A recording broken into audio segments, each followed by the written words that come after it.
水沾濕了髮邊，淚水淌濕了一面，看馬路水花四濺，還記得一次淚點，劃破天空成兩邊，夢想撕開了幾片，世界像沒有明天。澳洲移民局今年作出咗一個好細微嘅又唔引人注意嘅改變，就係呢，允許簽證申請人更改自己嘅簽證郵箱地址。呢樣嘢我等咗好多年，我移民澳洲嘅時間同好多人比就唔長唔短，不過我連自己又死咗埋喺邊度都心中有數。就悉尼嚟講，我行過嘅街道邊度死過咩人我都講得出嚟。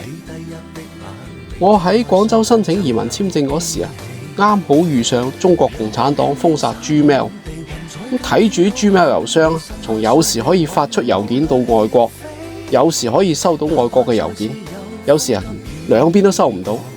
到最後Gmail 係俾中共徹底封鎖，流量歸零。中國啲郵箱隨時撲街嘅，咁 Gmail 死咗，喺中國唯一可用嘅外國郵箱就得返微軟啦。咁大概2010年前後澳洲簽證喺中國係由申請人直接向澳洲使領館簽證處遞交材料嘅。嗰時我係直接去廣州天河區嘅澳洲領事館遞交，然後通過電郵補交文件以及同簽證官聯絡啦。不過到咗2013年，澳洲政府喺廣州開設澳洲簽證申請中心，由 VFS Global 呢類第三方機構負責收件、收費查詢嗰啲咁嘅前線工作。實質上就係將啲嘢外判咯。遞交申請半年之後，我終於收到移民局嘅簽證信，諗住入個郵箱睇下結果但我次次打開郵箱30秒鐘就自動斷開連接，咁樣我又要重新登錄郵箱。由於簽證結果係喺郵件嗰個附件入邊，郵件正文冇講嘅，咁我被拒簽定係獲批咁你睇唔到嘅，你係要打開個附件先睇到。登錄咗好幾次都睇唔到咁搞法我咪永遠都係睇唔到結果。咁啱嗰幾日珠江街派出所就傳喚我又冇去，加上我之前係有案底嘅，心諗唔通我已經被邊控？最後我趁未斷開連接嘅前30秒鐘，睇下我郵箱有啲咩嘢，竟然有一封未讀嘅新郵件，標題有法輪功3個字。於是我喺30秒之內做出改變一生嘅決定，刪咗法輪功嘅郵件，跟住郵箱即刻正常晒。打開簽證信睇，獲批啦！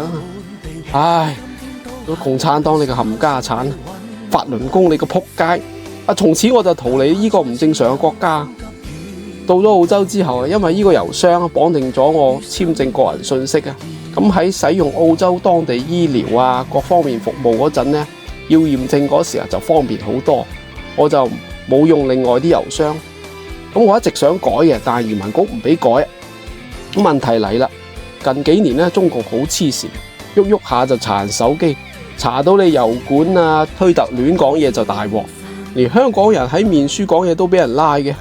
咁你想卸載啲程式但呢啲程式又陷入咗手機系統，刪唔到。你另外註冊帳號又麻煩，所以今次移民帳號可以更改郵件地址對我嚟講係意義重大嘅。而狂風即使翻滿地形，等一些好天氣，風光始終都會明媚。